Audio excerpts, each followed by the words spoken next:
Hi, everyone. I'm Gold Derby News and Features Editor Ray Richmond, and I'm here today with Callum Turner, the actor who portrays the real-life Airman Major John Bucky Egan in the Apple TV Plus nine-part World War II epic limited series Masters of the Air. Egan was a member of the 100th Bomb Group, the famed Bloody 100th. Callum, what was the audition process like to land this kind of prime role for you? It was actually pretty straightforward in terms of auditioning. There's not any crazy story. I just sent in the tape. Everyone auditioned for Egan, and um, I did it in maybe September time, and I was on Fantastic Beasts, and I sent my tape in, and Colleen Atwood was actually, who's our costume designer on this, one of the best in the business, comes up to me in the morning and says, "Gary really likes your tape." That was the first I'd heard that it was sort of going well, and it was a great way to start a Monday morning.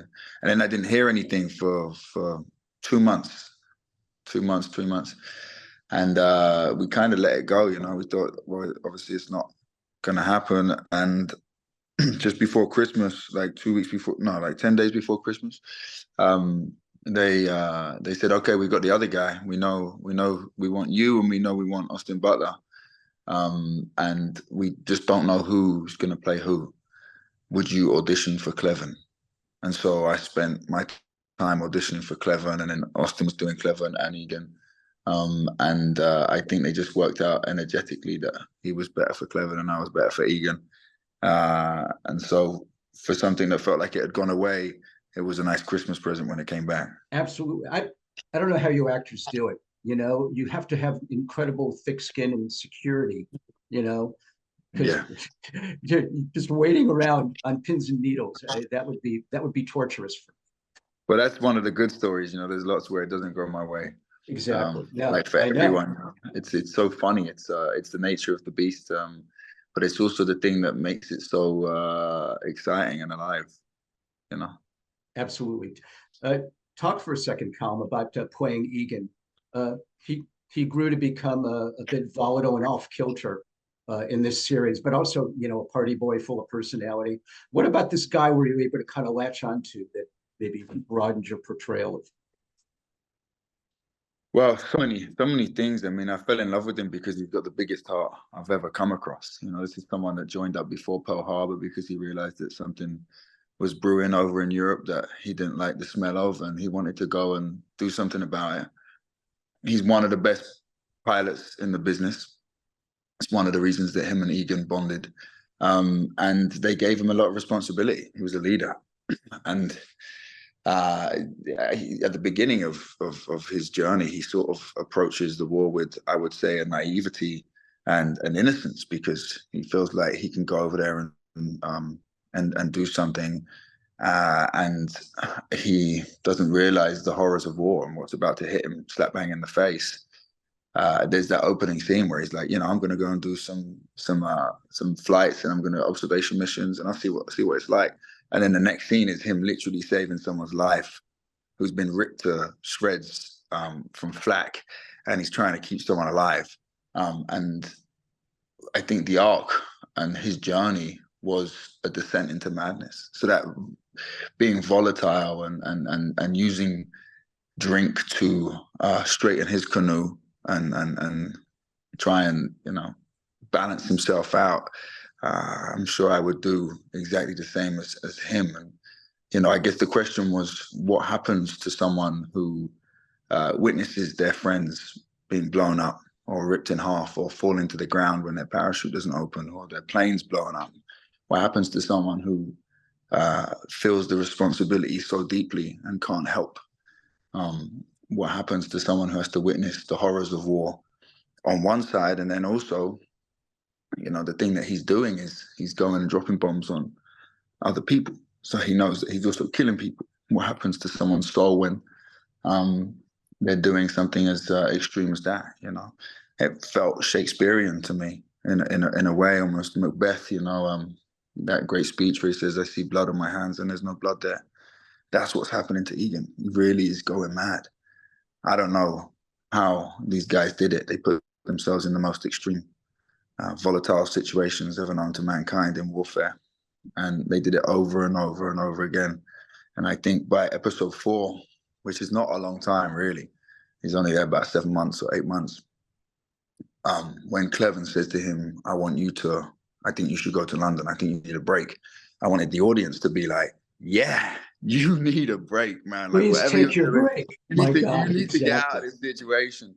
And that was a really important, I mean, I really loved that episode because it felt like that was the real spiraling moment. And, you know, the wheels have come off and he's free falling and he doesn't really know who he is anymore or what he's doing and where he's going, you know.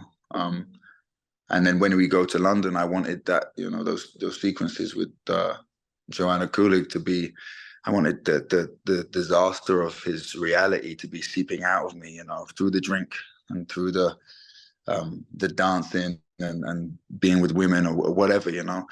He's really trying to hang on. He's over the edge, you know. And I think it felt like almost one finger was still connected to the ledge, and he could fall at any moment. And so that was really the thing that excited me. I remember seeing in my research, I saw a photo, I think, of a Russian soldier from World War I, and it's a before and after. And before, he's fresh-faced, he's a young man, and after, he's completely changed. He's disappeared. His soul has left. He's seen things that it's not right for humans to see and to witness, and he survived it. And that was really the thing that I had with Egan and his moral compass changing throughout the show. That's one of the things that's so realistic and terrific about this series, though, Callum, is it really does so realistically portray the horrors of war. It doesn't, these men are heroic, but it doesn't glorify the war itself. And we know that afterward, Bucky, you know how much this impacted him, because didn't Weeda live a very long life, did he? Died of a heart attack at 45. So I mean, but Clevin lived till 87. I mean, I think that I think you're right. I think that's what I love about this show the most, you know, is that we don't glorify anything. We definitely don't glorify war. And what these men did was extraordinary. They're real life superheroes as far as I'm concerned. And, you know, if we're talking about honor and representing them, I always felt that it was important that we honored the reality and we honored their journeys that they went through as human beings and the disaster that they felt inside of themselves and their souls disintegrating in front of their eyes. I really thought that was the most important thing to show and not to glamorize it in any way. And I think we were able to do that. I'm glad that you feel the same. It was an honor to represent them. Yeah. It was a real honor to represent them. And to really find the human aspects and of their, you know, the free fall that they had to go through in order for us to have the liberties that we have today. I really felt that was an important thing to have, and to honor them in the way that they lived through it. Just what, as a viewer, you're watching thinking, my God, would I have had the courage to rise to the occasion like this guy or these guys did? And I imagine while you're on your shoot, your 10-month shoot, you had to be thinking that constantly.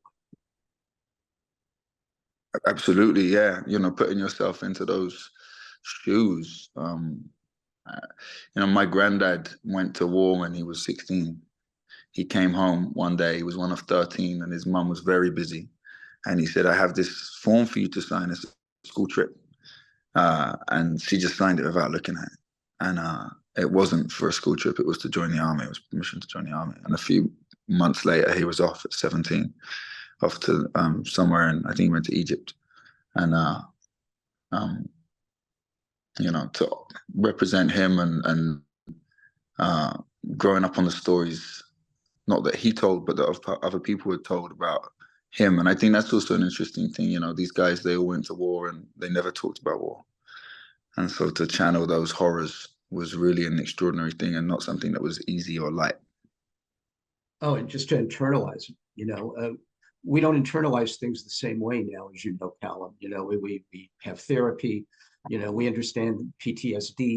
Um, uh, but I was I was hoping you didn't suffer PTSD just from the intensity and grueling nature of the shoot itself. What No, was it? What definitely what? not. I love what I do. But the joke was that we get jet lagged from being in the planes for so long because the gimbal that we were on it was difficult to get in and out. It was probably like a 30-minute process. So they like to keep us up there. And with the volume screens all around us, it was like being in the air for 6 hours, 7 hours, like long haul flights. So that was the joke. Wow. How deep was your dive into educating yourself about the B-17? Yeah, I mean, it was a deep dive for all of us, really. We had no expense spared was really the motto on this. Gary Getzman provided everything for us, not just with the planes, but we had dance classes and etiquette lessons, and we had Brett Tyne and Helen Ashton, the voice coaches, on call at any moment. I spent about 2 hours a day with Brett. Sometimes she'd have to kick me out, in the prep. And then with the planes, we had two replicas that we would go in, and then we had a cockpit. And it was very competitive between all of the boys, who could get in the plane fast enough, or the fastest, who could. We'd had a plane guy with us called Ty, who would quiz us on what does this button do, what does that button do. If engine 4 goes out, what's the procedure? And you had to know it off by heart. And there's 200 guys all being extremely competitive with each other. No one wanted to be the one that didn't know what to do. I can totally imagine that. Callum, I loved your work in The Boys in the Boat. Thank you. Which I thought was actually a really inspiring film. Must have taken a lot of endurance even to portray one of those rowers, whether you're an actual oarsman or not. Did you need to be just as physically fit, kind of in a similar way for this role? Well, actually, I wasn't fit at all for Egan. I just kind of lived like Egan, and he drank a lot, and I think the only exercise really he got was dancing. So it was a shock to the system for sure when I went from someone that was using alcohol as a crutch to someone that was an Olympic rower. It was a big shift for sure. But again, we had Olympic gold medalists helping us train, and George and Grant gave us everything to succeed. They really did, and we did 2 months of training before we even set foot on set. And I don't know why that was a tongue twister. So it was a really, really extraordinary process. And the thing about rowing is that it's almost spiritual, because there's 7 other guys rowing and you have to be in sync entirely. And again, you don't want to be the person that is letting everyone else down. And there would be moments that I was letting people down. There would be moments that other people were letting people down. And it felt like 2 steps forward, 1 step backwards each time we got into the boat, until right at the very end, we'd set ourselves the target of 46 strokes per minute, which is what the guys did in real life. And we achieved that. We made it. And none of us knew how, but it was through sheer guts and determination and willpower that somehow the gods were shining on us that day. It's interesting that you say that you don't want to let your mates down, whether we're talking about a boat or or a cockpit. What was your bonding like with Austin and Barry and Anthony and Nate, the whole rest of them? Did you become kind of a band of acting brothers that way too? For sure. I mean, it was a pleasure to go and work with those guys and to learn from them and be inspired by them. And but this whole team across the board, we had Colleen Atwood, like I said earlier. We could go to her office and she'd be very generous with her research, and she'd share with us what she got, and we'd share with her. And Mike Minkler did the mix on this. He's probably one of the greatest mixers of all time. So across the board, it was was an extraordinary team, and we really felt like a unit, you know. And we shot it in COVID too, so Yeah, I was we going to had say to, you had yeah. the But extra that's it. I didn't see factor. no one else really for a whole year. I just saw these guys. Wow. And So you yeah, better get along, huh? yeah, I guess. And they're all easy to get along. And I think it always stems from the top, you know, with director or producers. And Gary and Tom and Stephen really set the tone, and we just followed. You know, I don't know why, Callum, but I'm always surprised to find someone from England or Australia fashion a convincing American accent. Yeah. And then I'm always surprised to think, oh, that's how they really speak after I'm watching their American accent. But you totally do. It's so convincing that I'm surprised hearing you speak now, because I just imagine, well, he probably sounds a little bit like an American in reality. But no, was that difficult to fashion that kind of accent, and maybe tough to go back to your natural speech pattern after that? Yeah, I'd say that. Well, one, thank you very much. Um, we worked so hard on it, you know. Brett Tyne and Helen Ashton were there the whole way through, and for 2 months leading up to it, I would do 2-3 hours a day with them, uh, working, and then I said to Brett, you know, the way I like to do things is I like to stay in it if I can, and I like to engross myself and uh, you know, pray through somehow, some sort of osmosis that it helps me with the character. And so that was the challenge that we did. And I probably over that year spent more time speaking as Johnny Egan than myself, which was a fun game to play, you know, and just, you know, tapping into the things that he loved. He was obsessed with New York. He was obsessed with the Yankees. He was obsessed with Damon Runyon, guys in Dolphs especially.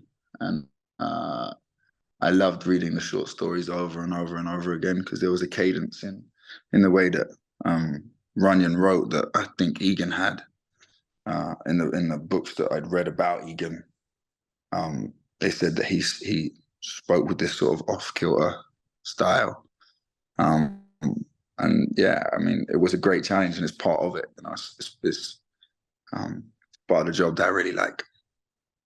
There were so many challenges to this project. It sounds like, Callum. I mean, was there any extra pressure working on a project with this kind of distinguished pedigree? You know, first Band of Brothers, and then the Pacific, and now Masters of the Air. You know, from Spielberg and Hanks. I mean, you can't get much bigger than a project like that. Absolutely, and also, you know, the representing these guys, you know, what they did and telling their story. But I would say that, you know, for me, it doesn't matter if it's a $2 million film or a $200 million film. It's still going to be the same approach and the same work and the same process. So in terms of the actual work, it was the same. But they definitely felt like there was this special thing about this one, for sure. Being part of a legacy, a television legacy, and working with those guys that you mentioned, you know, and then representing the actual people. After you go through so much training and everything else like that, Callum, I mean, do you feel like, maybe a dumb question because you are an actor and not an aviator, but do you feel like you know enough about these planes that you could, you know, as a co-pilot, fly one of them at this point? Nah, no way. The thing about actors is that we've got great short-term memory, and I can fill my brain full of information that will serve me very quickly, and then even quicker it leaves, unfortunately. Do you want to go? Do you want me to take you out? I could take you out. We could see what happens. No, because then I'm not sure how you. It's not the going up that I would worry about. It's the coming down. The coming down, right? Yeah. I'd just be sweating one side of my face and hiding it from you the other side. I think actually we're gonna leave things there, Callum. You can see Masters of the Air streaming in its entirety over Apple TV Plus. Callum Turner, best of luck this Emmy season and every season.